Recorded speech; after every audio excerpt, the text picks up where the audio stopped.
Evidence. Tonight, see what truly exists inside the world of the paranormal. Inside. Join the discussion and review some of the best paranormal evidence captures from a wide variety of experienced and up-and-coming investigators. See and hear what they capture, where they captured it, and how they captured it. Right now on Entity Voices Paranormal Evidence.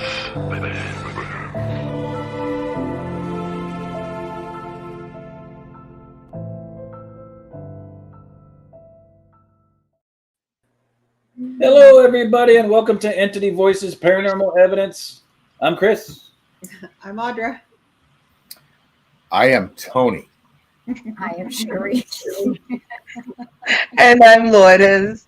And I am astounded how we continue to make the introduction awkward every single week with our own names. We've had them for years. Purpose. That's true. I'm Ron, and I'm happy to be here once again with my para family. Para family. Para fan. Para peeps. Yeah, you have a para for anything. It's we all had a great weekend, I think, right? We all had a yes. great weekend. Thank you for asking, Karen. We did. This was our only non-paranormal weekend in quite a few, and we're back off of the non-paranormal starting next week, this coming weekend. Wow. We went to a block party and karaoke event at my son's mom's house, and then we went and see my dad play. So it was a music weekend. The only paranormal stuff we did was we interacted a little bit with Tony, because I know Tony had a fantastic event I saw some evidence of. And so I was just kind of going back and forth with him because he makes progress. Yeah, we got to investigate for the 53rd time the Hotel San Carlos. And we had never had Staticom there before, and it performed. It worked well. Yeah. So we were nice. very happy. That's awesome. Yep. From what I saw, quite well. That's awesome. I was not disappointed. It spit out some great information. Hey, Todd and That's awesome. Yeah. I'm happy. That was just, I'm sure what I saw was a fraction of what took place, but it was, I was watching it going, you go, Rathman, you go. Coach Rathman's killing it. Well, it looks like Rathmans were the only ones that did anything paranormal because we ended up staying home. We were going to do, Audra and I were going to go to the Montgomery house, and I ended up not feeling very well, so we stayed home. So. Oh, I didn't know that. Sorry to hear that. That's what happens when you get old. We're there. Fast. What? Oh. You're younger than the four of us. Yeah, but my body's 85. So I recently was diagnosed with rheumatoid arthritis, severe, and it tends to hit me a little hard some days. And on Saturday, it hit me really hard, and I could barely move off the couch. So, I'm so sorry. But you're feeling better now. You're feeling better. Good. It's gonna take a tank to put Allgood down. So. That's what I was just gonna say. You can't stop Christoph Allgood. No, you cannot. Nope. They've been telling me since I was 18 when I got injured in the military that I would walk with a cane within 5 years, and I keep telling them. Oh. So, wow. Yep. Ooh, you see this? Cool, Karen. That's cool. Wow. Awesome. Wrathman is everywhere. Yeah. That is the #1 most spoken word from the other side of the veil. There's probably spirits over there going, who's this Wrathman guy? And why is everybody talking about him? He's wearing salmon. That's all we know. He's wearing salmon. I like the shirt. It's a nice shirt. I like it too. But I don't wear many colored anything. All my clothes are earth tone. All of them. But except this one. That's Well, looks nice. It's earthy. Yeah. It's earthy. It's funny when we do sessions or even test out stuff with Staticom, I find myself, don't I do it now? I go, can you say Anthony Rathman? Yeah. Clearly this method is not working if I don't hear the name, Anthony. It has to come out. I got our dog to say it the other night. It's fantastic. Oh, that's funny. That's funny. All right, guys. Now that we've made fools of ourselves, Yeah, it didn't take long. We're right. for those of you waiting, if you have not heard of him, you have not been paying attention. Tonight we've got Rick McCallum of Hollywood Ghost Hunters. Rick began his stunt career. Yes, he is a stunt man. You've seen his face in many movies. You might not have known it, but you have. Rick is a fantastic person, a great investigator. He's known well in Scotland for some of the stuff that he's done over there. And he's also known very well here in the United States. He's been in Naked Gun 33.5, Hatchet 2, where he played the silent hunter John, and recently in Clint Eastwood's J. Edgar. Everybody welcome Rick McCallum. Hello. Hey, Rick. Oh, wait a minute. I shouldn't be clapping for me. What's going on here? You're just excited. Why not? You've heard of you. Why not? Well, I'm not even a household name in my own household. You know? I live alone. You think I'd get top billing for goodness sake? All I ever hear on my stuff is Tony Rathman. I don't know what's going on here. I communicate with them a lot, so they, it's just by constant contact that the name comes up. Well, Tony will tell you how often my name comes up. It's I get it stupid everywhere we go. Something hollers my name. Yeah, he does. Especially the ladies. No, that doesn't never work for me. They see what I got to offer. They're out. Tapping out on this one.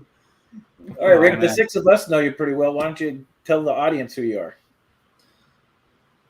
Well, I think you pretty much said it. I started doing stunts in 1982, and I met a guy there by the name of Kane Hodder, who's now more famous as Jason Voorhees. And we've been best friends for the last 40 years. And we've done roughly 30 movies together. Wow. And we also, just because of something happened at Mansfield Prison, we started the Hollywood Ghost Hunters. We saw Dark Shadow, and he went running after it, and I went, that's going to be my new partner right there. Anybody that chases after him, that's what I want, right? So that's where we got started. But in the meantime, I've been ghost hunting. I've ghost hunted Australia, Puerto Rico, the Bahamas, Ireland, England, Scotland, Switzerland, most of the United States. Oh my God, look at all of that group right there. People ask me about how often we ghost hunt together, and I said, well, it's really hard for us to ghost hunt together. I said, because we're all pretty good sized guys, and like RA, the one on the right, is 340 pounds. So anytime we go into a building, we have to split up so it doesn't tilt over. So we don't really get to see each other. We show up, and that's that. Wow. I wish I had known you, because I started out doing paranormal investigating when I lived in Los Angeles over 10 years ago, but then I moved back in 2014. I wish I had known you back then. That would have been an awesome experience. I haven't had the chance to investigate with you. I think Tony has. But for people watching, we have had the chance to meet you. We met you at the Paracon in Las Vegas in December of 2021.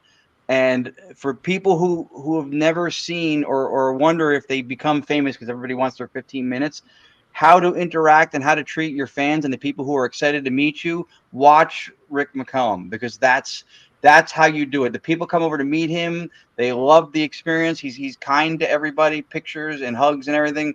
And so, I mean, it was, to me, to see that interaction was very impressive. And we had fun. We actually called David Oman on the phone. Remember you were messing with David Oman on the phone. Yeah, he said, he goes, do you know David Oman? I dialed him up. I said, David, I'm here with Ron Yacovetti. And he goes, hey, Ron. But yes, I know. I've been to David's house many, many times. Yeah. Me as well. Great location. That place is nuts. Yeah, it's crazy. Yeah, some days it really blows up, I'll tell you. You know, if anybody gets to go out there, the place that's really the most haunted part of that building is the second floor hallway where he's got his office. That is, I've gotten some pretty interesting video. Matter of fact, I sent you one that came from that way. Yeah, it's pretty interesting. The most haunted thing there is obviously David. I was about to say that. Yeah, he's a conduit for sure. But I remember when I was starting out, I was with one other person, and we did an EVP in the Jack Johnson memorabilia room. He was the first black heavyweight champion. an incredibly talented fighter. And he's got this massive collection of his top hats and menus from the restaurant he owned. And I remember doing EVP and stuff and hearing for the first time like a voice without the recording, like answer something. And I was like, what? that place was really, really, and that's the second floor. Well, you guys do know, and you guys absolutely know that Staticom is going to change a whole lot of that. Mm-hmm. Oh, well. I mean, once that gets out amongst the bums like me, it's going to be people are going to start throwing away some of their equipment. Well, that's huge. I'll let Tony speak to this if he wants to also, but from someone who's a pioneer part of it, as are the Rathmans. Huge coming from you, because we did it for the research. We did it just for, to develop direct radio voice, which we felt was a lost art. So thank you for saying that. That sure does mean a lot. Well, it slobber knocked me, which is actually that is a stunt term. It means you got the slobber knocked out of you, right? It was so cool. And so it was a slobber knocker listening to that. I was like, holy cow. And then I was like trying to figure out if I could sneak up behind him and take it when he wasn't looking, but Cherie caught me. And she slobber knocked you? Yeah. I've never met a girl I can beat up in a fair fight yet. So girls don't fight fair. They poke you in the eye and they grab you by the jowls and they swing back and forth. All kinds of stuff. Kick you in places that don't really feel that great. Especially when they're tiny like her. Oh, I had a girlfriend who was 5'2" and I'm 6'4", and we were walking down the street when I first met her, and I was going to be all kinds of romantic, and I went to go for a hug, and I whiffed. I got no girl at all. I was like, whoa, whoa. That's why I can't take a picture of the three of us, because you guys won't see me. It's gonna be like this. We have one like that from Joshua Tree National. Yeah. And Rick and I are up here, and you're like, your forehead's like at the bottom of the. All you see is from here up on Cherie. Right. Yeah. I've got a similar type of picture with our friend Patrick and Gary. They're both like 6'6" or something like that, almost 300 pounds. They're massive, and I look like the Big Brother project. I can in between. Wait, you guys know R.A., the guy who played Leatherface? Yeah. He's one of the guys in my group, and he's very proud. He's 6'5" and 340 pounds, and he's very, very proud of his size. And I'll wait until he's got a bunch of people in his line at a Paracon, and Kane and I will sneak up on him. I'll get in the line. I come up to him and I go, "Hey, R.A." I said, "You look pretty big. What are you, like, about 6'2" and about 265 pounds?" And he turns into Hulk Hogan. He goes, "Let me tell you something right now, brother. I'm 6'5" and 340 pounds." And then Kane looks at it. He goes, "You had sex with a banana peel?" And he goes, no, that's not what I said. Kane and I tortured that poor guy. That's awesome. That's only because we know we can outrun him. Rick, what was it you said to us in the past? I love the line, when you guys go ghost hunting, because of the three of you are clearly not lacking in the physical intimidation category. Oh, I know what you're thinking of. It used to be our tagline. It was the dark is afraid of us. There it is. As it should be. Good one. As it should be, yes. Well, you know what happens to me? I'll be walking down a long, long, dark corridor, like at Aho, and Kane will be behind me, and R.A. will be behind me, and I'll think, oh, yeah, I'm pretty safe. And then I'll go, wait a minute. I've got Jason Voorhees and Leatherface behind me. This is not going to end well for me. It doesn't matter how fast you run, they always seem to catch it. Yeah. If you run, they just walk and they catch up to you. All right, Rick, so you sent in a promo for No Earth. Let's go ahead and start with that one. You want to tell us a little bit about the promo? Well, the promo was made by, I'm sure all of you know her, Kat Hobson, who's a very, very good friend of mine. And people were always asking me, just, where have you been? What have you done? Some of the stuff I said, Kat, here's some stuff, do something. So here's 2 minutes that kind of explains what I do a little bit. It's pretty good too. Oh, nice. And actually, the thing where it says no Earth, that is because it used to have the fade in from the Earth, from Google. I had them take that off because we've all seen that. Okay. So let's take a look. The very last thing is very interesting too. It's also one of your clips tonight. So don't watch the end too quickly because then you'll ruin the later clip. Just kidding. Here we go.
Is there anything in the castle that we should be afraid of? Yeah.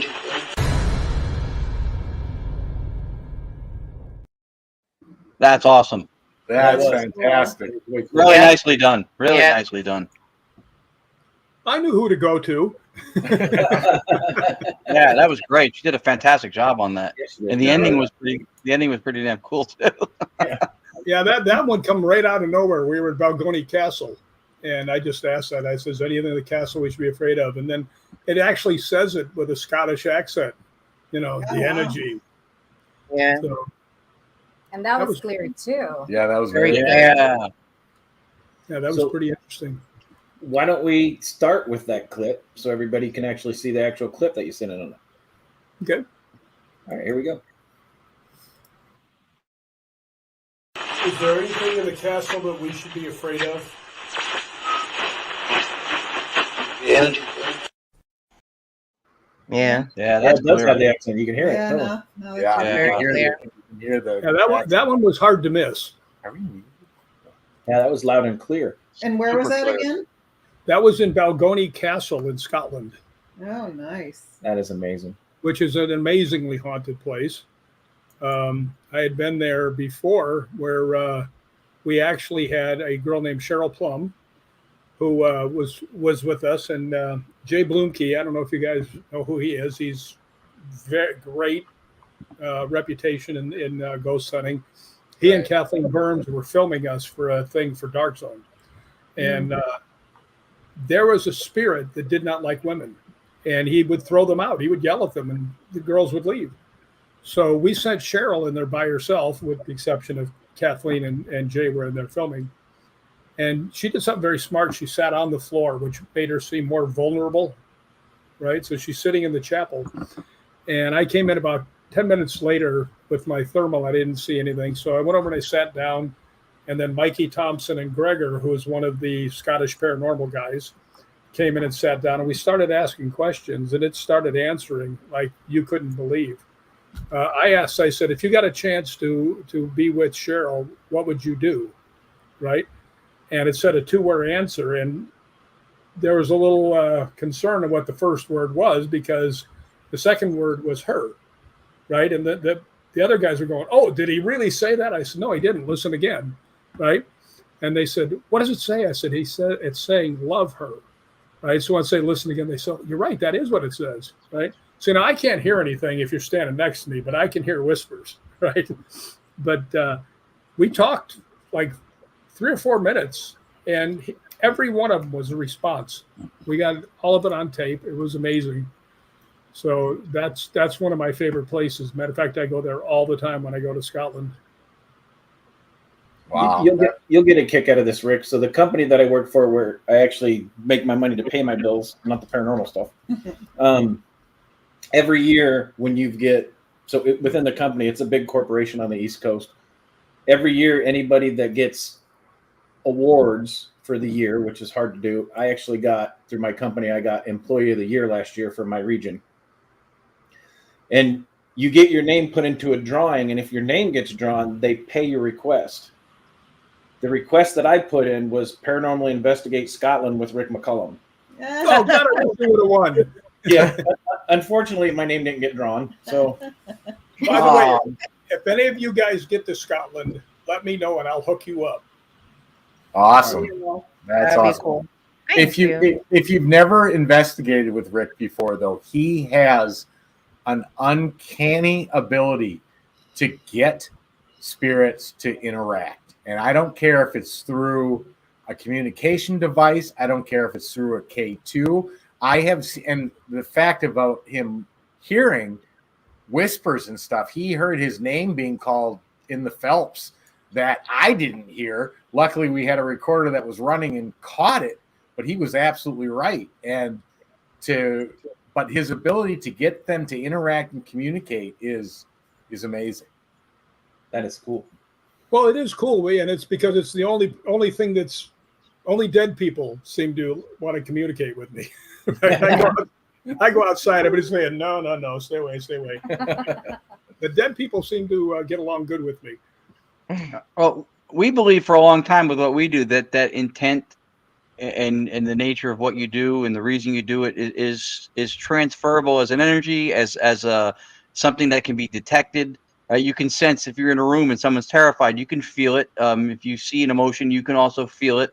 And I think that the fact that you're a genuinely good soul of a person, I think that translates. And the fact that you're doing this for the right reasons, and it's not a grandstanding thing for you, it's a passion. Clearly, because nobody does as much as you've done in the many places as you've done it if they're not passionate about it. The energy and the enthusiasm would have run out long ago.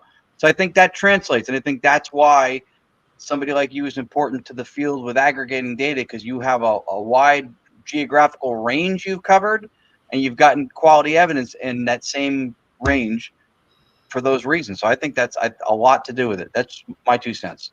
And Mary Beth Reimer agrees with me. That's 2 of us so far. It's growing exponentially. I love it. No, it's funny. I personally feel that spirits will relate to you the way you relate to them. Right. You know, I've always told people when they say, well, how do I get a spirit to interact with me? I said, well, if you went out in your backyard and you saw a lost puppy in your backyard, what would you do? I said, you wouldn't chase him. You wouldn't yell at him. You'd talk softly, stick your hand out and let him come to you. And it's the same thing with spirits. I mean, you'll never hear me yelling at a spirit or anything else. I just talk nice and quietly and politely, and hopefully they pay attention. Mm-hmm.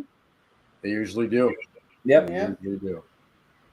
Yeah, Well, we you gotta and Tony and Marie have had a lot of stuff happen when we've been around. Yes, we have. Yes, we had stuff on the Queen Mary happen. We had stuff at Aho happen. Yeah. Aho was interesting. Speaking of Aho, we have a clip. Ooh. One of my favorite locations. Yeah. Let's go ahead and take a look at this one. Like that. Please feel free. And thank you for still connecting with me on this. A little while ago, we had something go right past us and into the REM pod area. This one, all 5 lights, that one, all cattywampus. So was that you, or was that you?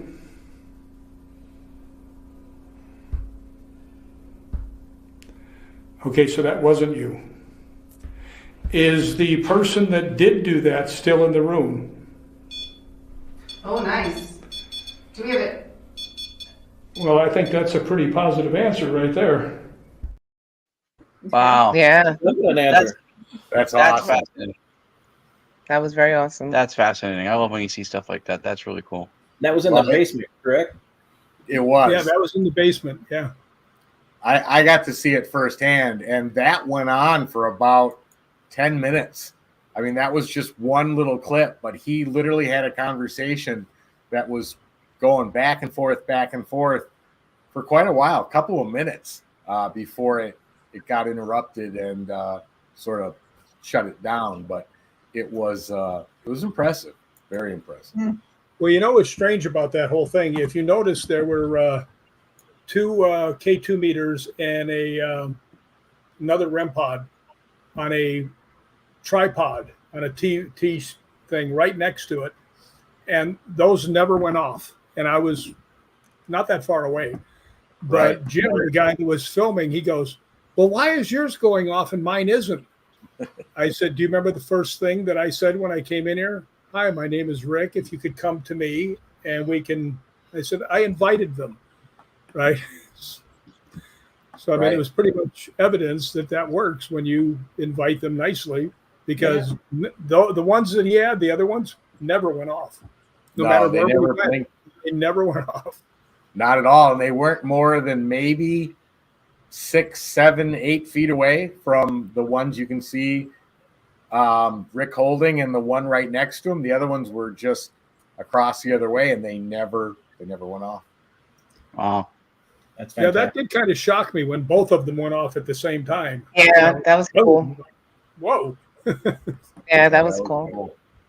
Yeah, that's awesome. And the longer that kind of an exchange goes on, the more compelling, to me at least, it becomes, because in scientific methodology, there's a level of perceived chance, like that something could just coincidentally happen. But the longer that goes on, chance odds just get blown out of the water. And then the fact that there were other meters that were nearby that detect the same energy and they did not respond, it was very central to where he was, also makes it really, really compelling. Yeah, it actually did the same thing several other times. When I would ask it, "Can you come close?" and bam, and then this one would go off. So it was like, okay, Yeah, that's pretty cool. I'll go with that. Well, having the other equipment sitting around your REM pod also shows intention, because you invited it in, you wanted it to communicate with you, and anybody that's ever used a REM pod, you have to get about 6 to 8 inches from that antenna to make it work, right? To get a response. So the intention was there that it wanted to make sure it communicated with you, because it directionally set itself towards your REM pod. It didn't touch the other devices; it went directly towards yours. So you knew that it was responding to you. Well, and besides that, I actually asked it to go to that REM pod. I said, "And can you light this up next?" I mean, I don't know if it was in that clip or the other clip, but that was Aho was very interesting. By the way, Tony, I do have the tape that you had sent me of the 3rd floor of Aho. The shadows? No, the voice. The voice, the one I was explaining. Very cool. Very cool. Well, that saved me from thinking I was crazy, because nobody else heard it. And I said, I heard it clear as a bell. I didn't hear it until I realized that we had a recorder running. And when I played it back, I'm like, oh my God, you can hear it. Well, you know what's really strange about it? When you watch it on the video, you see me lean against the wall and you'll see my head come up. I'll go, and then you'll hear the voice. Oh, I think I remember us talking about that, and I'm like, I have no idea, can't explain that. Yeah. We'll go ahead and play that clip, but I love this clip. You're on the 2nd floor. Mm-hmm. Yep. And what you hear, we've heard before on that 2nd floor at the Phelps Dodge Hospital. This is pretty cool. So let's go ahead and play that. It's talking. What was that? None of you guys heard that. No, here it is talking. No. There was somebody that just screamed down the hallway. Screamed. Down that way. What do you want to tell Rick? Who screamed? Sound like a guy. Mm-hmm. Yeah. You heard it. You know what it says? What's It that? says Rick.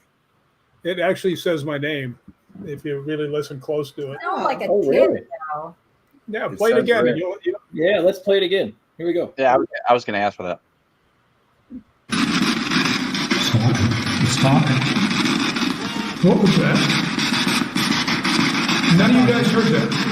No, here, it's talking. No. There was somebody that just screamed down the hallway. Screamed. Down that way. What do you want to tell Rick? Who screamed? Sound like a guy. Yeah. Yeah. Absolutely. Yeah. That's exactly how it sounds like. That's a trip. That's awesome. it's strange. I react before the scream comes. Yeah.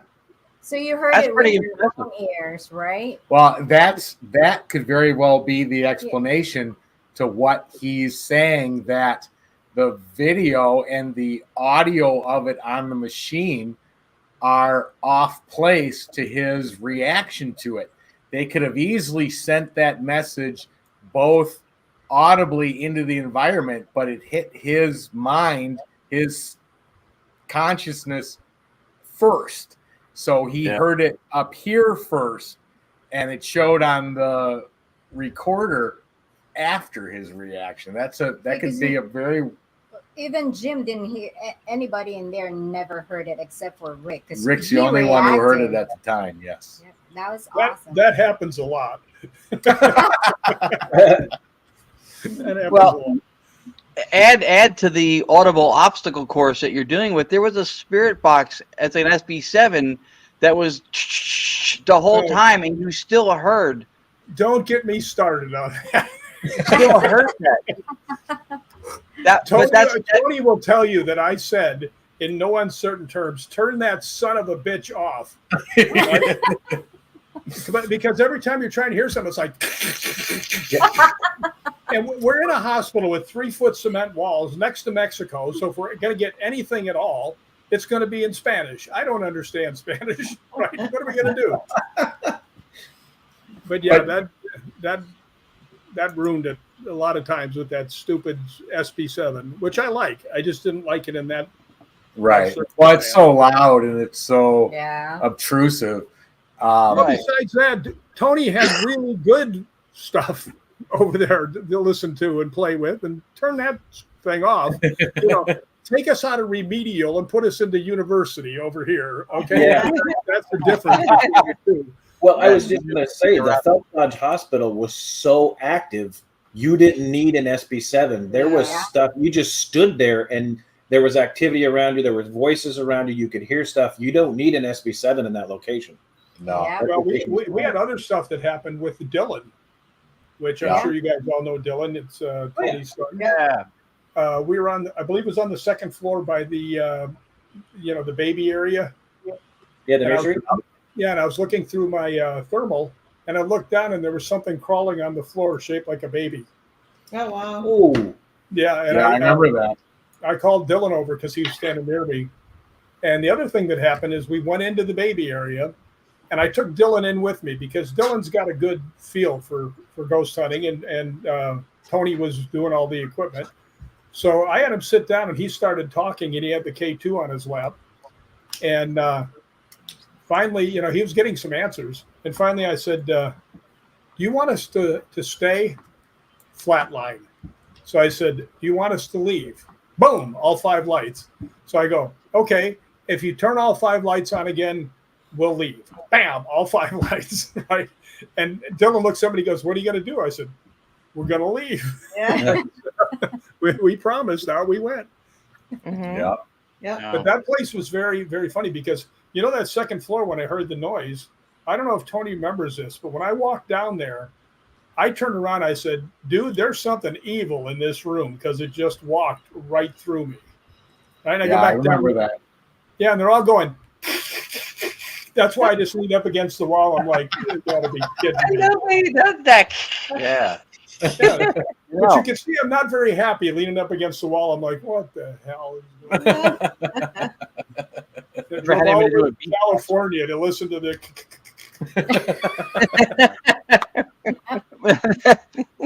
Well, that's been most amusing. I've never heard anybody do a spirit box that well. Yeah. And then he speeded it up.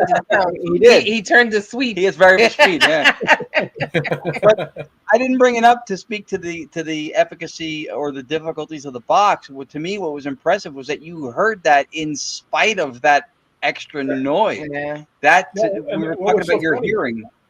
Tony saved me. He really did, because Jim, the guy that was there, filming and everything else, he went through all his stuff. He didn't get anything, right? And I said, I heard it. I know I heard it. I reacted to it. And I was on Tony's show. And Tony goes, oh, by the way, I have something for you. And he played that clip. That's awesome. But that's not the first time you've done that. I remember on the Queen Mary, you going, did you hear that? And I was like, no. I mean, there were people talking and dancing, and they were playing music, and so I didn't hear a thing. And it's like, you didn't just hear that. You have a definite ability to pick voices and sounds out from background noise. Because I really think that is because I'm a little bit hard of hearing. Normal, just a little bit, but a little bit hard. So I think I kind of make up for it on the other ones. It's possible. Very possible. Like they say, people who are blind get great hearing, right? Right. So, yeah, that's possible. So that could be it. But yeah, there was we had Tony's great stuff, all this good audio stuff over there. We're playing with the SB7. I was getting so pissed off. We have a Ferrari that you can borrow, or the Volkswagen for today. Or be the Lambo. Yeah, Tony made some exceptionally good boxes. That's for sure. We got to see them when he brought them out here too. Well, I've already ordered a Staticom, but I don't know if he knows that. I've been going to the 7-Elevens because everybody wears masks now, so it's really easy to make money. So I'm just waiting till the Staticom comes out. That's hilarious. What's funny is, I'm between 6'1" and 6'6", depending on which 7-Eleven I go into, and that little thing on the door. I wonder which drunk guy they get to put that up there. That's funny. That is Scott commented on it. We actually did an Estes method experiment at the Hinsdale house. It was us, Anthony Simonelli, and Giuseppe from Seekers Club with Anthony, and we did Staticom for Estes instead of a ghost box, and it got a little intense when she was under. Yeah, it was pretty good. Yeah, I will tell you kind of a cool story about the Estes method. We were doing the LAPD museum, and there was a young girl, maybe 14, with her dad. And they weren't really meshing. They were standing a little bit apart, and they were very quiet. And, I just felt like something was off, right? So later on that night, I went up to the young girl. I said, would you like to try the Estes method?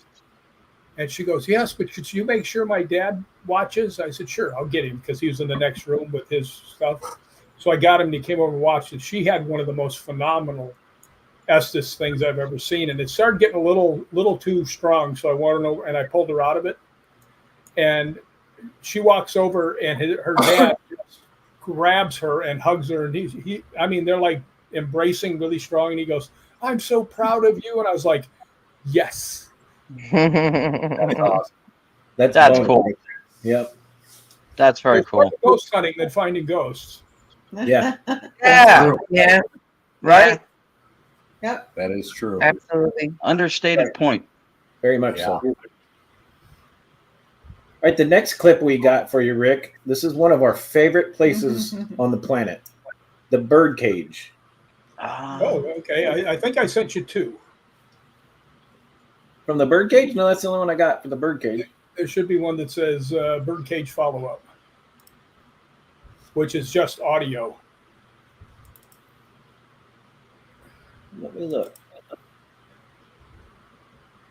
So just to comment, since we got a moment here, for Paranormal Scout said Hinsdale was on his list, the bucket list, and so was, he said he wished he could have gone to Ajo. So we were, when the Rathmans came out to do this aforementioned tour with us 2 years ago, we were 2 weeks from booking plane tickets to go out to them to do Aho, and that's when Tony goes, "Oh, we don't have the place anymore." So they ended up coming out to the East Coast, but we were that close to going. Hinsdale House is a phenomenal location. It's potent. No, unfortunately, I didn't get that one. Unless it's labeled something different, Rick. Well, that's okay because I can explain it because it's really quick and it's easy. But if you play the first one, you'll get an idea. Okay, let's go ahead and play that one. Here we go. It's almost run out of. That's weird. Oh, that's played again. Wow. Played that. Yeah. Yeah, you know what it says? It says I had to. And as I was walking up the stairs, I set my camera down there, and I said, "Did you get killed down here?" Right? Didn't hear anything. Went up the next stair, and I said, "Did you kill someone?" And I went upstairs. And this is me and Billy Hunley, the owner of. We're walking down the stairs, and then you hear this guy with a heavy Mexican accent. I say Mexican because half of El Paso of Tombstone was all Mexican citizens, right? Correct. Yep. So, but you hear him go, "I had to," right? Which is, I don't know if everybody caught it, but it's pretty easy to hear. But it's quick, so it's hard to miss it. Fast. Yeah. Yeah. But what was funny is I sent that clip to Billy Hunley, and it was on my way down to see Tony at Aho. And I sent that clip, and he sent it back. He goes, "Wow!" And I said, "Can I get back in there for like a half an hour?" And he goes, "Well," he says, you'd have to be here right now." He says, "Because this is the only time I'll have for like so long." And I went, "Good, because I'm at your front door." Done. So he let me in, and I went down, and I just had a voice recorder. And I just asked, I said, "The last time I was here, I asked if you killed anybody. You said I had to. Did you see anybody get killed down here?" He goes, "Yes." So 38 seconds it took me to get another response from this guy. Wow, that's awesome. And then like 500 people on a tour came in, and that was the end of that. Yeah. Yeah, play that one more time, Chris. All right, here we go. Yeah. It's right at the beginning. Here we go. It's almost run out of. That's weird. Yeah. Sorry, halfway through, not at the beginning. Yeah, that's what it says. Yeah, I had to. Had to. You can hear the accent too. Yeah, that's what I'm saying. You can tell. Yeah. That's and what's funny in that picture, I don't know if you've ever been to Tombstone. Oh yeah. That is the poker room where they had a poker game that went on for over 8 years consecutively. In the basement of the birdcage, right next to all the little soiled doves. Yeah, the soiled doves. There you go. Yeah. That's what they called them, the soiled doves. Yeah.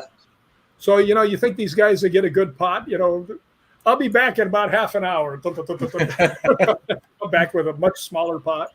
Half an hour cost you 25 cents. Yeah, that was big money back then.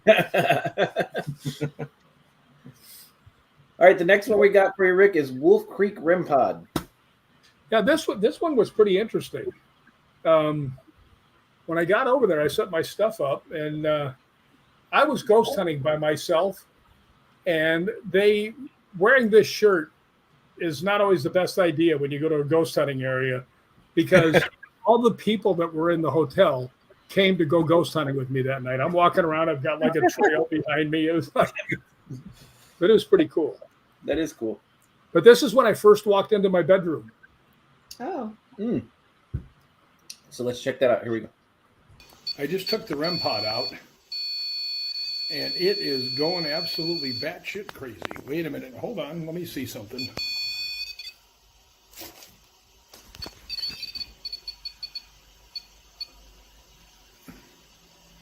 Can you do that again?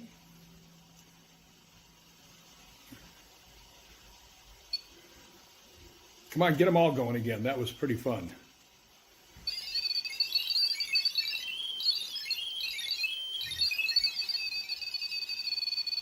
Well, that is awesome. Absolutely awesome. Thank you.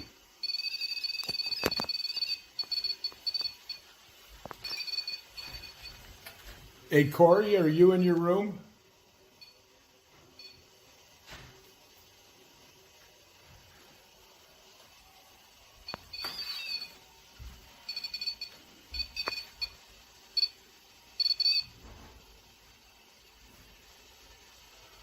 So, somebody's here with me, huh? Have it go off again. If I know you're here, we can talk. Thank you. Can you make it go off, get real close to it and get all the lights going off again? That would be very cool. All right, well, can you do it one more time? My battery's dying, so could you do it one more time real soon? Thank you.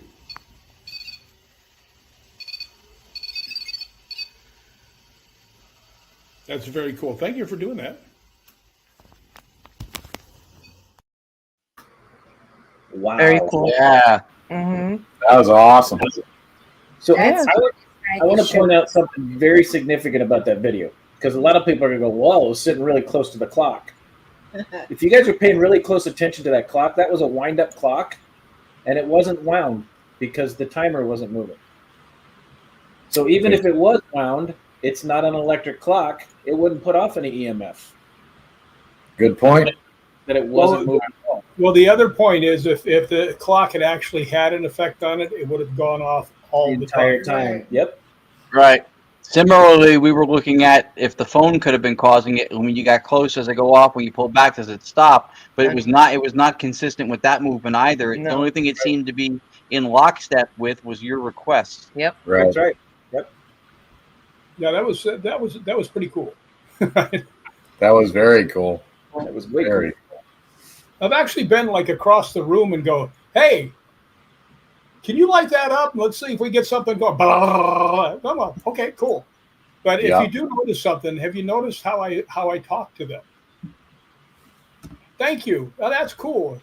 So we're like partners while we're doing it. So that is cool. Yep. It's kind of fun. So the next tip we got for you, Rick, is TL2. Oh, this is something really, really cool, because there's a couple things in there that I tried that I've never seen any other investigators do, which you guys will pick up on. But a friend of mine, TL2 stands for Travel Lodge.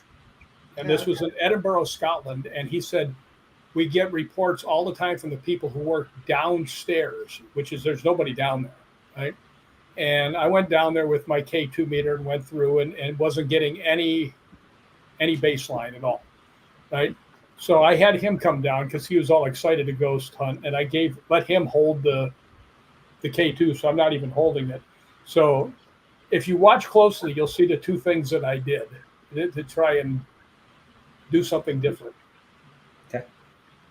And real quick before I play this clip, UNX is going to be switching over to their next audio program in 5 minutes. But guys, we're going to continue live with Rick McCallum here on YouTube and Facebook. Stick around, and we'll go through the rest of his clips and let him get some shameless plugs in. But here we go. Here's that clip. We were talking with you earlier. You're back. Okay, make it go back down to 1. Thank you. Are you the spirit we were talking to just a few minutes ago? Is that a yes? Are you the spirit we were just talking to? Okay, thank you for that.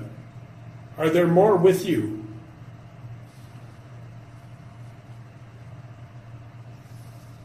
Are there more spirits here? There are, okay. If I go from the number, just start counting, can you make that go off when I get to the right number? Is there 2?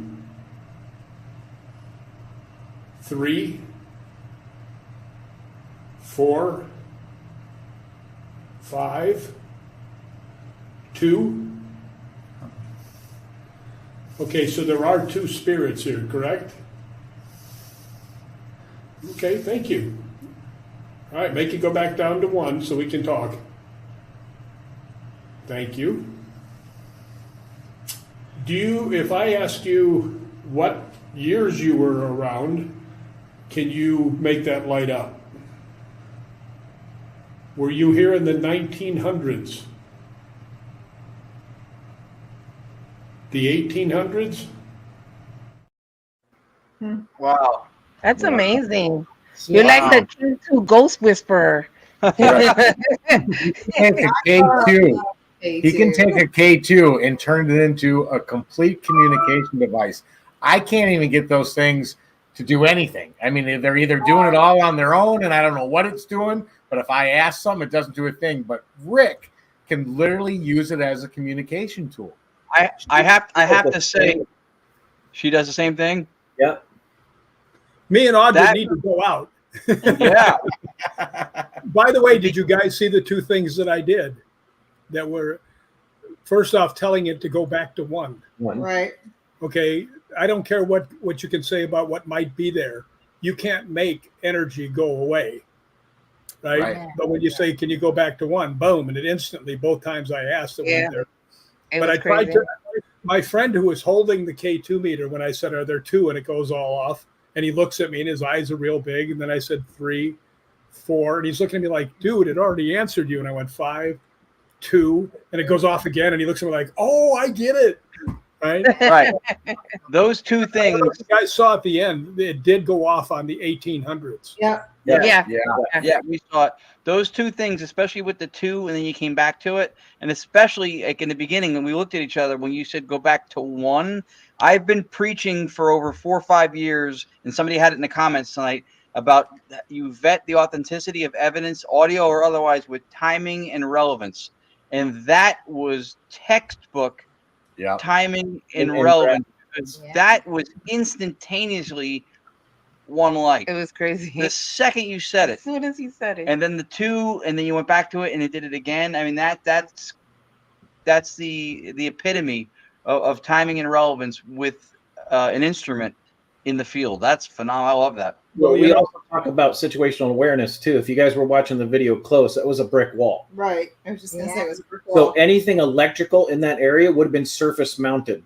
The only time electrical is hidden behind a wall is usually in drywall. They can't do that with brick. It's always surface mounted with brick. And if you looked in the video, there's nothing surface mounted there that would put off an EMF frequency. Yeah, like I said, I went through there and I didn't get anything until we started talking.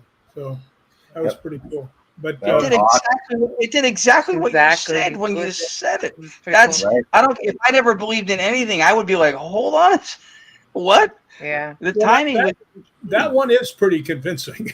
Yes, it is. I played that at Paracons and stuff, and you see the hardcore ghost hunters. They're like, "Whoa, that was pretty good." That is a significant K2 piece of evidence right there. That is. Yeah. And the poor guy that was holding it, like a couple days later, he went out and bought his own K2 meter. Why won't it turn on? Come on now, you do it for Rick. 1, 2, 7, 5, 2. We'll be packing up to go to an investigation, and the first thing Audra says out of her mouth is, "You packed my K2, right?" Got it. You will never see me on an investigation without one of those in my hand. Yep. The only time it kicks her in the butt was when she's not paying attention to the Wi-Fi routers on the USS North Carolina. I've been there. I actually did a movie on the North Carolina. Really? And Bill Goldberg and things like that. And I asked if I could go ghost hunting, and they said no. But you know what? But sometimes things don't really dissuade me. That's right. It's not permission, right? If you see me walking in the background, like, that's my sneaky walk. Yeah, you missed the show where we talked about that, Rick. Last year we did the USS North Carolina with a group of us, and we had the ship for 14 hours. A long time. And we're going through and we're setting up equipment. I'm setting up the camera and getting my laser grid set up, and Audra's over there with her K2, and she's talking, and I'm like, "What are you doing? We're setting up equipment." She goes, "I'm getting a great hit over here. This guy's talking to me like crazy." And I'm like, "Yeah, the Wi-Fi router is really kicking that K2 off." It was literally 3 feet above her head. He's like, look up. I've run into that before myself. You're sitting there, boy, this is really. But usually it just goes all 5 lights. It just stays there. It just keeps. You know, if you got a router. And I thought Yeah, I went back and looked at the video. It was pulsing, and she was asking questions in between pulses, but to her, it felt like it was responding. Yeah, it did. Yeah, it was funny. It was hysterical. That was pretty cool. That K2 one. The Scottish Paranormal guys. I don't know if I told you this. I'm a member of Scottish Paranormal, and they put not only that. I'm in their Hall of Fame, and I'm going to brag about that because I'm not in any other Hall of Fame, and I don't expect to be. So I'm going to brag about that one. But we went to a place called Wemyss Caves, right there on the North Sea. And we walked in, and I took out my K2 meter, and they go, one of the guys, by the way, is on Haunted Scotland. Ryan. Okay. Is on Haunted Scotland. He's one of the founders. And he looks at me and he goes, mate, that never works in here. Right? And I said, who's the girl that's supposed to be in here? And they said, Mary Sibbald. Right? And I've got my K2, and I said, Mary Sibbald, are you in here? Bam! All 5 lights, and they went, you gotta be kidding me. Same thing happened at LAPD Museum with Brandon Albus. He borrowed my stuff, and they'd been there for 2 days, and I went walking down. I got my K2 meter, and he says, dude, we used that for 2 days. It never went off. And I went, hey, Arthur, are you here? Boom! Or Walter. It goes off all 5 lights, and he goes, oh, son of a bitch. So cool. Walter's my buddy. He was the first cop, motorcycle cop to get killed. And he actually walked by me when I first got there. I mean, it was pretty interesting. I didn't see him, but I heard him. Heard his motorcycle boots going, coom, coom, coom, coom. And I'm looking right where he went, and nothing. So it was pretty interesting. Wow, that's very cool. All right, Rick. The next clip we got is Palomino Me.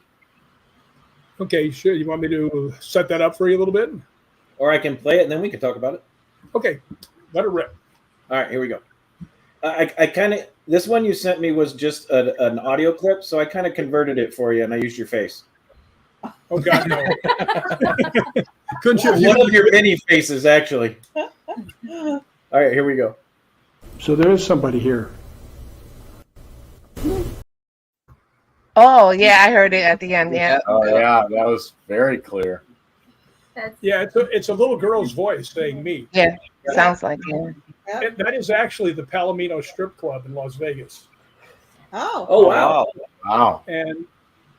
And I had gone there to ghost hunt, and I had to do it while the place was open, right?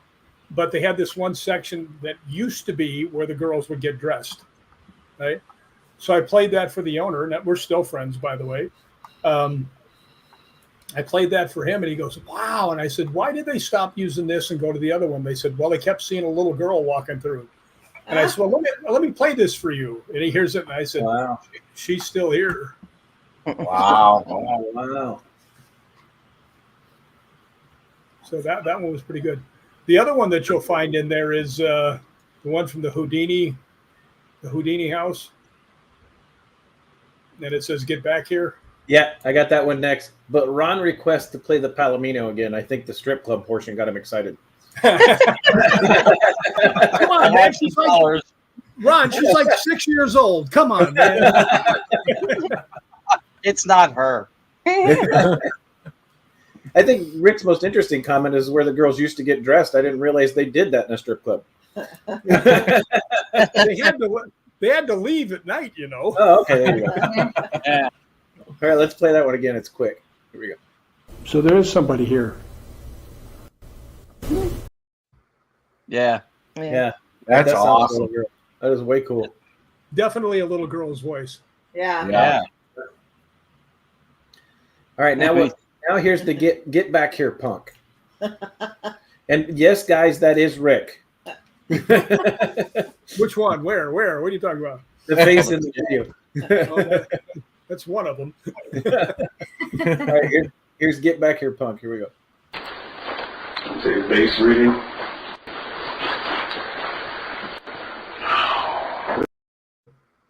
Wow. That was awesome. great. What was that at the end? Was that one of you? Yeah. No, that wasn't me. It goes, no. Yeah, at the end. Really? Yeah. It almost sounds like it says like get back your punk like now. Like No, it could be, but I think it's definitely no. Okay. Can you play it again? Yeah. Get it again. Say base reading.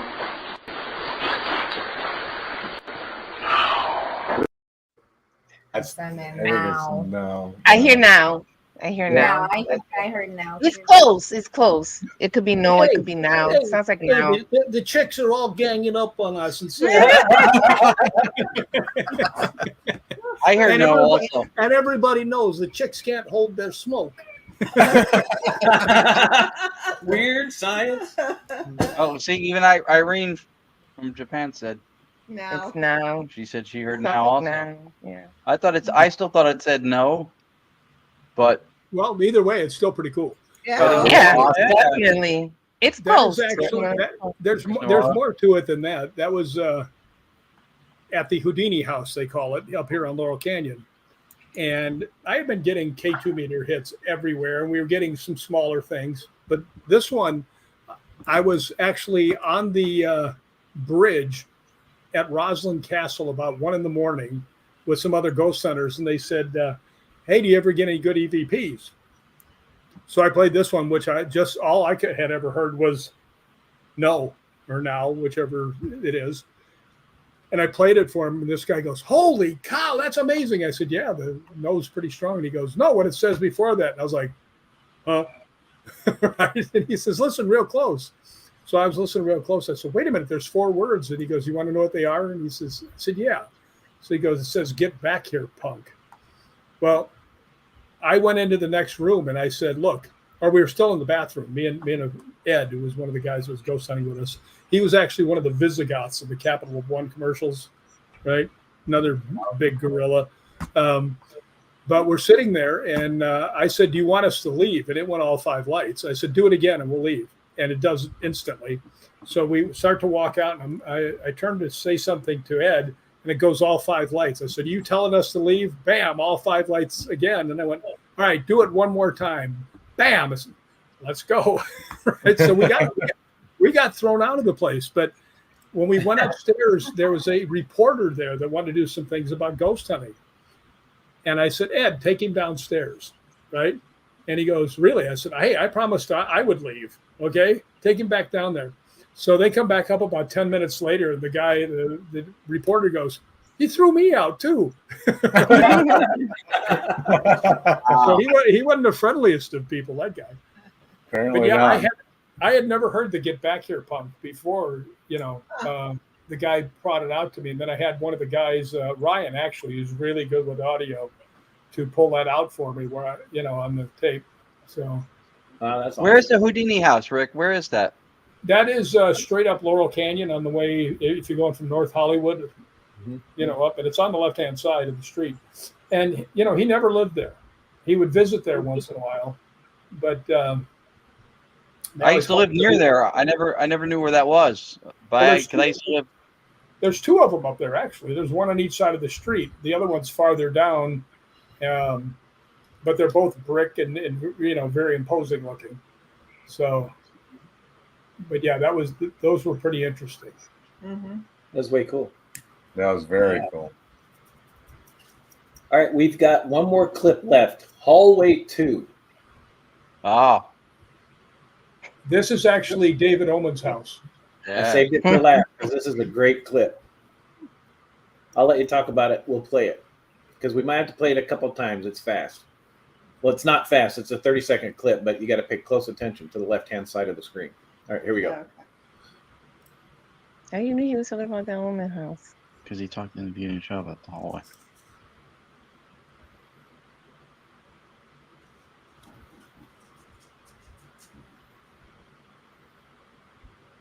Ooh. That's awesome. Right. It's a walking right here. Oh yeah. Ooh. Oh yeah. Wow. How phenomenal is that? Yeah. That's right down near the Jack Johnson room. That is you were not wrong when you said that is an active house, and that floor. That hallway is very, very active. That is a phenomenal clip. Yeah. You know what it looks like to me? And if you know that it's, there was a lot of indigenous tribes in that area in the older days. It actually looks to me like somebody threw a tomahawk because it spins end over end as it comes out. Really? Let's watch it again. And what I didn't notice, we can actually talk during this. For some reason, the audio's there. So let's watch that again. Here we go. Especially in slow motion, you can see it spin better. Yeah, on the second portion of the clip. Yeah. You can kind of see it, like right around when it comes out here. Oh, wow. It is spinning. Oh, yeah. Yeah. Yeah, absolutely is. Now you'll see it better with this one. And if you look really close, the apparition that appears stops and stays right where it's standing. And then kind of backs up. Huh. That's very it almost cool. looks like it goes like this and then it steps back. That's what I mean. It seems to me like it might have been a tomahawk. Very possible. Yeah. That house is insane. Well, if I'm not mistaken, they've gotten Native American stuff in the basement of that house too, haven't they? Yeah, especially the dirt room. Yeah. Dirt room. Now, I have to tell you, that's one of the places I got the most afraid of in my whole life because I walked down there and it has a big, it's dirt, a dirt hill, and it has this big heater. Yeah. And I'm standing there and this freaking cat jumped out from behind at me. I was like, holy cripes.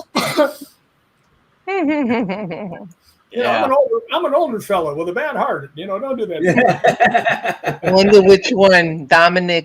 Domino. That was his name. I love Domino. He has a cat, a little black and white cat called Domino. Domino. That's awesome. Yeah, that house is nuts. We were there. He's got a video on his YouTube channel, David. When before the cat balls became like a craze, like everybody's using now. This is 2016. Yeah. And she was asking. He had one, and they lit it up every time she asked, on command. And then we thanked them for doing it. And then they played a little jingle on the toy keyboard across the room on the bar. Whoa! And he has it on his YouTube channel. It was astounding. I was like, David is convinced because of that video is why everybody uses the cat balls now. Like he's convinced of it. Yeah. So you guys are to blame. I hate those cat balls. I've stepped on them and almost fallen down the stairs. I've stepped on them. They put a dark ball on the ground in the dark. Yeah. Sorry, we never even bought any. We don't have one we ever. Didn't even own any. They were his. They were his. I made people pick them up off the ground and put them up on tables and stuff like that. I said, you got to break somebody's damn leg with this thing. Right. No, but that is true. It's a good idea. You got to put them in a spot where people can see them or on top. You're right. Yeah. Yeah. Because I stepped on one and my ankle twisted. I Fortunately, I know how to fall down. Yeah. True. I did a great face plant in Vegas. You remember that, Tony? I fell into my booth. I turned around and had a I do remember. And I went boom and went face first. Everybody came running over to see how I was, and I was sitting on the ground laughing. And I asked him, I said, of all the people inside here, who would you rather have fall down, me or somebody out there? I've done this for a long time. See, when you do something like that, Rick, that's when you just put your hands up and go, that was free of charge, people. That was free of charge. Well, I will tell you a funny story. I had to fall out of a helicopter. I got kicked out of a helicopter. And I was about 20 feet up, and I had to land on a crash pad, which was 5 foot by 7 foot. That's not very big. That's not very big. And despite what people think about helicopters hovering, they don't. They do this. Yeah. Right? So I'm trying to wait. And they put the camera over part of the bag, so I have to miss that and hit the piece of the bag that's still left. Well, the first time I went out, I was waiting and waiting, and finally, I started to, the thing tilted forward, which shot me farther forward, and I could tell that I was going to miss the bag, right? And I was about 20 feet in the air, right? So I tucked myself up into a ball, and my butt hit the very edge of the bag, and it threw me up in the air, and I came down and landed on my feet, and I threw my arms up over my head, and I stuck my butt out. And I looked over to him, and I went, nailed it. The best one, though, is in the Globe jail. and Rick was looking at a monitor. So it was completely dark in there, and the monitor or the tablet he was holding was right in his face. I think he did this 2 or 3 times, but there was a pole right in the center of the jail cell. And Rick's walking and looking at the tablet, and all of a sudden you hear him go, you just hear this boom, and he smashed right into it. Yeah, 2 or face 3 first. times. Boom. But you know what got me the other 2 times was that freaking chair. Oh, yeah, the chair. That's right. Yeah, twice you hear me. I'm walking along talking, and all of a sudden you hear clank. Son of a bitch. And then the second time I really got that's twice. It's not always graceful when small people fall too. Remember, we were at the Rochester Paracon, and our table was behind Chris DeCesare, the Ghost Boy of Geneseo. He's got a Netflix series coming out called The Ghost Boy of Erie Hall. Yeah. And he had one of those flag stands that you just pull up, like the banner ones. And she was hungry. She was a little tired. And for some reason, she thought, let me lean on this wall. I thought it was a wall because I wasn't feeling well, and I'm hungry, and you know how long Ron can talk, and I'm like, oh my God, I'm so hungry. He needs to hurry up. I was like, all right, I'm feeling a little weak. Let me just lean up against this. Woo, boom. With the whole thing. Yeah. Well, you know, there is a place down in San Diego. It's called the William Heath Davis House. I think they've changed it to the Horton Davis House now. But I was ghost hunting there, and I was with this real pretty girl who was kind of like my guest for the night. We were with the San Diego Ghost Hunters, and we were upstairs, and they were downstairs doing a spirit box session. Well, as we're walking down the stairs, now this girl I was with was really pretty. She was a model, very sweet. And we're walking down. She goes, let's sit on the stairs and let them finish their session. I'm okay with this. But I'm a step ahead of her. So I go to sit down, and my big ass was almost to the step, and something shoved me from behind and just launched me, right? And she screamed. Wow. And fortunately, I was able to tuck my head, and I almost hit my face on my knees because I tucked so fast to keep from flying down the stairs. And she screamed. Everybody came up there. And this is the weirdest thing. I have it on tape somewhere. I wish I would have put it on here. As we were leaving, I always say this. I said, downtown San Diego at night can be a little sketchy, right? Because I almost had to beat 3 guys up while we were there. 3 drunk guys came up, were trying to break in. And I went out and said, that'll be enough of that. Move along. Right. And fortunately, they did. But I said this one night on some show. I can't remember what it was. And I was saying, yeah, I said, it's kind of sketchy out. And my friend, I wanted to make sure she got back. She was a model. Right? I said, and she made me cookies. And she was a model. Right? So anyway, I took her home. But as we were back to her car, as we're walking, Maritza, who was the head of San Diego Ghost Hunters at the time, calls me up. She goes, you have to listen to this. So we're listening, and the girl says, who pushed Rick? And it goes, spirits. And she goes, spirits? How many spirits pushed Rick? He goes, 5. She goes, 5 spirits pushed Rick. Why did 5 spirits push Rick? And he goes, he's big. But it's on tape. I mean, I was cracking up. It's like you couldn't do it with 4. I got jumped by a bunch of spirits. That's hilarious. Yeah, shoved me downstairs. I mean, you're on an investigation with a professional stuntman when he falls or gets shoved, and he immediately goes into a tuck. Well, I actually fell at Paulding Jail. I was coming down the way, and my bag had a long looping shoulder strap. And as I got about 3 steps from the bottom, my foot got caught in the thing, and I went flying down the stairs. Splat. I have a theme song. It's I get knocked down, but I get up again.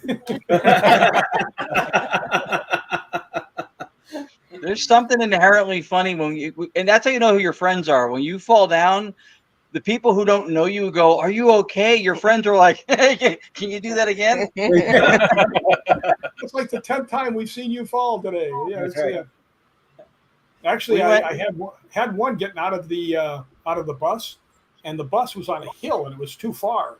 And I was holding my bag and I went like this, and it was farther than I thought, and I'd already let go. And it started to throw me backwards down this hill. And I turned around and looked, and there was a wooden fence with barbed wire running across, right?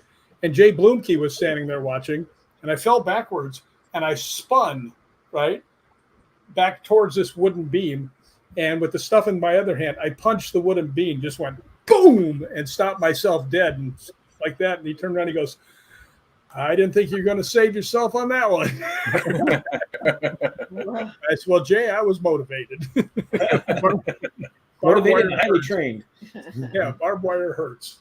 Yeah. But yeah, that's, I have to tell you guys a story because I need feedback off of this. And this is no lie, no kidding. I stayed in St. Andrews University in one of the dorms when I was there this summer because they rent them out in the summer for hotel rooms. And I laid down, and I'd been laying down maybe 2 minutes. I was wide awake. I'm just laying there. When I heard a scream, a woman's scream, but it started out slow. And I thought, oh, well, the people next door to me are frisky people, right? And then it just got supersonic. It was just like this girl screamed like she was being eviscerated. I mean, it's the most scary sound I've ever heard in my life. It was terrifying, right? And I mean, I sat up, I grabbed the REM pod, I grabbed the K2 meter, I grabbed my recorder, and I couldn't get anything. But I mean, this scream came out. It was like, it really, in my mind's eye, I could see somebody cutting this girl open and torturing her as they're killing her. And it was, wow, it was horrendous. I mean, and I went downstairs the next day, says, "Anybody ever talk about a scream in this hotel?" "Oh, no." And they go, "Well, lucky me." Wow. But yeah, that was hard to deal with, actually, to tell you the truth. And what is it? What's the place normally? It's actually St. Andrews University in Scotland. Interesting. Did you stay there just the one night, Rick? No, I was there for 3 nights. I was there in that same room the second night, got nothing, and then I was in another room the next night, still nothing. So I think it just took its one shot to get my attention, and boy, did it. I mean, that's going to stick with me forever, that thing, because I can't really do the scream, but if you can imagine someone getting torn to shreds, the pain and the screaming, and that's exactly what it was. I was like, holy crap. Wow. Yeah. That would get your attention. Yeah. Well, Well, you know, I actually have a very protective mode to me. And when I heard that, man, I'm like, got to do something, you know, and there was nothing I could do, you know. It was just not funny. no, not funny, but it shows you what kind of investigator Rick is and how long he's been doing it. He heard that scream. What was the first thing he grabbed? Well, the closest thing near me was the REM pod. Yeah, I started grabbing his equipment to try and record that shit. I had my bag open. You know, I always leave my bag open at night in case I have to get something. So I got the recorder going. I got the K2 out, and I was like, "Who was that? Come on, talk to me." And nothing. No. Anthony brought up a really good point. Did it sound sure like did. a banshee screech? What Like was a it? A banshee, maybe. Did it sound like a banshee, maybe? Yeah. No, it definitely sounded like a woman dying. You know, and actually I did while I was there, I did the Banshee Labyrinth twice while I was there this time. And I was there one time with the Scottish Paranormal. We got a lot of stuff. So you know, that's a pretty good place to go to too. Very cool. All right, Rick, we have reached the part of the show called Shameless Plugs. Where are you going to be? Where can people find you? What you got coming up? Spill it. And the book. Plug the book. Plug the book. Well, first off, about the books, I send the money to St. Jude for the money for anybody who buys the books. So I'm not out trying to make a buck, which at my old age and lack of money, I should probably be doing. But anyway, the two books are Ghosts Believe in Me, which I was fortunate enough to win the Book of the Year from the Paranormal Awards thing with that book. And the second one is the spirits are out there and they're waiting for you. That actually right there, that picture was actually at the Hellfire Club in Dublin. Oh, that's cool. That's awesome. I thought I had a picture of the other book. Oh, there it is. You do. There it is. Oh, And that's cool. That picture was taken totally off the cuff. And you know what? That's an awesome shot. It's like Right? 11. That's like 11:30 at night. And the girl who did that used to work for Ghost Hunters, and that is actually Airth Castle's graveyard. And she just looked up and saw that and took it. She came over and she goes, "What do you think of this picture?" I said, "That's the cover of my next book." She goes, "Oh, you're funny." I said, "I'm not kidding."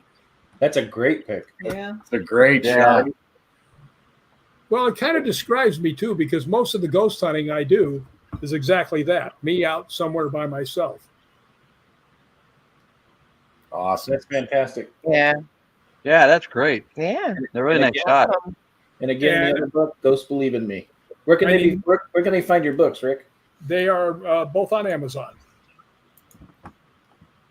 Very And cool. I have to say this: I am going to be doing a ghost hunt September 23rd at the old Baraboo Inn in Baraboo, Wisconsin. Oh, awesome. So you all come out and hang out there, and then next May I'll be doing a thing in Tombstone. Oh, we're still there. Yeah. Tombstone is. We one got to of our get you out here. We got to get you out to the east, man. I'm coming. Next May, did you say, for Tombstone? May, yeah. I kept asking them. I said, "I'll come if my buddy Tony is there," and they said, "Yeah, Tony's going to be there." Now, that dirty rat Fink is abandoned ship. Well, you know, that whole move on Friday got killed. Did it really? It did. So I'm going to reach back out to the lady who asked about Tombstone for, was it October? I can't remember. I got to go back and look, but Yeah, we're going to be around. One's in October, one's in May. One's in October and one's in May? Yeah, there's two of them evidently. All right, I got to see which one she asked me about, but Well, you just tell her you want to come to the one where I'm at. there you go. That's what I'll tell her. I want to play I'm with like, Santa if Rick's Claus. not there, I'm not coming. I want to play with Santa Claus. Actually, That can be I done. want to invest in Statacom so I can be partially as rich as Tony's going to be. Me too. Those are the two places that I'm going to be going. I will tell you, this isn't shameless plugs. Oh, by the way, too, if you're ever looking, well, that is a shameless plug, which I won't use. No, go for it. No, it's just going to say there's a bunch of stuff that I put up on Dark Zone app. And I didn't want to cross any lines there. Oh, no, you're good. No, Okay. you're fine. But yeah, it's when I was there, some of you may know Lori Dorsey. She gets around ghost hunting quite a bunch of places. We would gone. There's a place called Calton Hill in Edinburgh, and it's at the top of a hill, and it's where it got all these monuments, and it overlooks the city. It's a fantastic place. If you ever go to Edinburgh, you have to go Calton Hill at night. And we're walking up the next day. We're walking up, and it's along like 100 yards, and it's a ramp, just an asphalt ramp, and it's got a handrail in the middle. So we're going up the thing, and I hear a guy right in my ear go, "Pardon me," like he's mad, right? And I didn't particularly like the tone of his voice, right? And I turned around to say something, and I can see 75 yards down, and it's all in with bushes, right? There's nobody there, right? Wow. So I turned to Laura. I said, "You hear something?" She goes, "I heard the man say, 'Pardon me.'" And I said, "Yeah, turn around." She goes, "There's nobody here." I said, "Yeah, that's kind of what I was saying." So, Wow. I will tell you something else that happened there, that I had actually gone into this one graveyard, and it was really foggy, really scary. And I walked to the back, and there were two girls back there, about 14, 15, and they were kind of shivering, and they looked at me and they said, "Excuse me, can we walk with you? We're really scared." And I said, "Sure, you can walk with me." I said, "I understand, I was afraid of graveyards too when I was alive. I got to tell you, young girls are really, really fast. That's a great line. Actually, that never happened, but I came up with that off of something that did happen in that same graveyard. When you walk into it, you have to walk up these steps to be ground level. So you're actually below ground level as you're going up. And as I was walking up the stairs, I could see these two girls about 30 yards away from me. And as I started to come up over, my head popped up. I looked over to my right, and there was a guy that was getting up off the ground. He had a sleeping bag over there, and he started walking like he was stalking the girls. So I hurried up, and I got parallel to him. And as he's walking along, he got close to the girls. I just looked at him and went, "Hey, what are you doing?" And he stopped, and he turned around, and he went back to the other ones. And I walked up to the thing. I said, "Ladies, I think if I were you, you might call it a night." And they saw the guy coming too. They said, "Yeah, so let's go." So out we went. But that was kind of cool too. But I didn't want to have to beat up on him, but I would have. The situation called for it. I'd have to choke him out.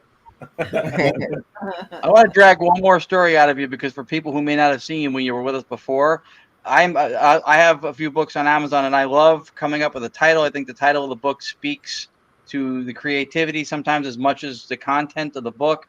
Actually, Tony was kind enough to pull the Knowingly Talking to the Unknown from the title of my first book. I love that. Tony was brilliant. Yeah, that was just my first book, Paranormally Speaking, Knowingly Talking to the Unknown. He goes, "How about that for the docuseries," which was really cool. Your first book has one of the best titles for a paranormal book one could have, and there's a story behind it, if you don't mind sharing that before we let you go. Oh, I don't mind sharing it. It actually came about because the guy that was the host pissed me off. There it is. I was supposed to be on for 2 hours. The first question this guy asked me with a real snarky attitude, he goes, "You don't really believe in ghosts, do you?" And I went, "No." Right? I felt like saying, "What are you going to do now, tough guy?" But I just went, "No." And he goes, "You really don't believe in ghosts?" I said, "No, ghosts believe in me." Right? And I got so many people that said, "That was so cool what you said to that guy." So that's how that came to be. That's fantastic. That's a great story. Yeah, don't get snotty. I'm just doing you a favor. We're going to be on there for two hours. Of course, my life's not all full of mirth and merriment anyway. So, I'm like RA. RA will appear at the opening of an envelope. He's just, he'll show up for anything you got. That's awesome. I got to tell you something funny he did one time. We were actually sitting in a bar, and he turns around to these two girls that were sitting near us, and he goes, "Ladies, do you have a car? I have a real emergency," right? They go, "What's the matter?" And he goes, "I have to go to the vet." And they said, "The vet? What's the matter?" And he crosses his arms and he goes, "These pythons are sick." That's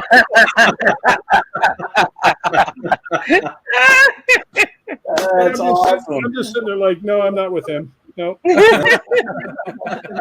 Never met that guy. No. He just sat down, looked like a homeless guy. That's funny. I tease him all the time because he always wears like black leather vest, and all these jewelry and stuff. And I'll go up and I'll have a bunch of people sitting there and say, "So when are the Indian and the cowboy and the cop showing up?" YMCA. Yeah. All right, Rick. It's always a pleasure talking with you and having you on. You are fantastic guests. Thank you. Thanks for having me. I love throwing some stuff out that the people might not have seen before. It's fantastic, and you always have great stuff and great stories. Stories. I was just gonna say. Yeah. Well, shoot, I had to write a book. I wrote two. Number 3, by the way, is coming up, but it's not about ghost hunting. Oh, and it's actually about the most badass women that ever lived. I didn't tell you to write about me. No, it really is, because there's so many really famous women that nobody talks about. Hedy Lamarr, do you know who she is? famous actress, beautiful girl.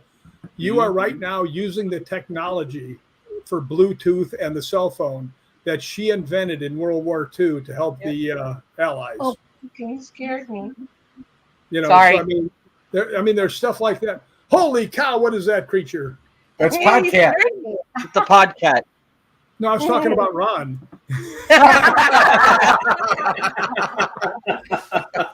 That's fantastic. No, but that's what the next book is going to be about because there's so many Boudica.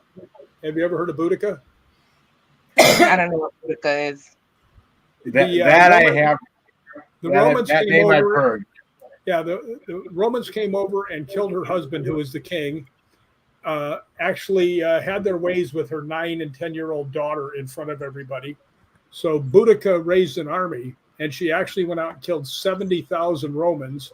She sacked both London and the second biggest town in England, and then they finally caught her and did her in. But there's a lot of women like Boudica, and I think a lot of the ladies, especially young girls now, are like, they don't have any heroes.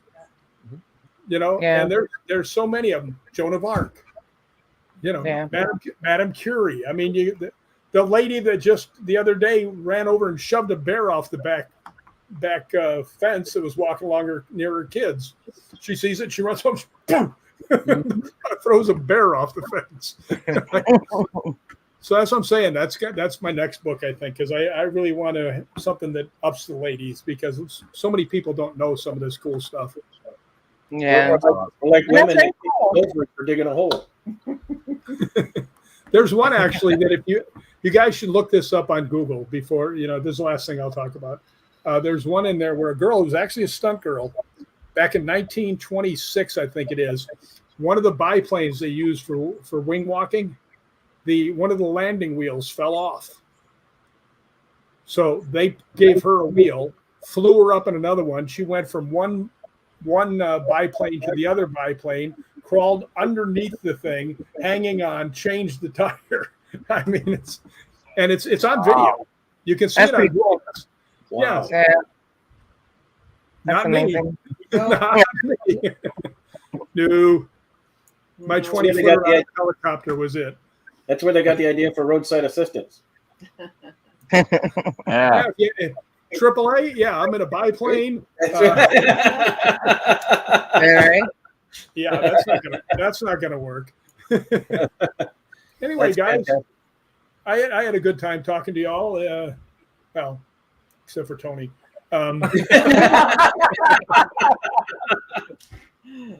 That's awesome. Get yourself out there in May, so I got somebody to play with. All right, I'll be there. And some Staticom. I'll be there. Yeah. And my copy of the Staticom. So bring Rick's copy. Yes, we're still in research. I'm still trying to figure out the K2, so you've got time. You got that down. Yeah, seriously. You got that down pat. You got that one down pat. Well, it's only 5 lights. Even I can figure that out. And then move on to the K9. You got the K2 down. All right, Rick. It was great having you on. Everybody watching, thank you for joining in again this week. We will be back. Same hosts, same time, same channel as this one next week. We are happy to see you. And remember, guys, if you want to get out and you want to catch some really good K2 hits, you got to be Rick McCallum. You don't have to stay Hollywood, but you got to stay haunted. All right, guys, have a good night. We'll see you next week. I like that one. Thanks, guys.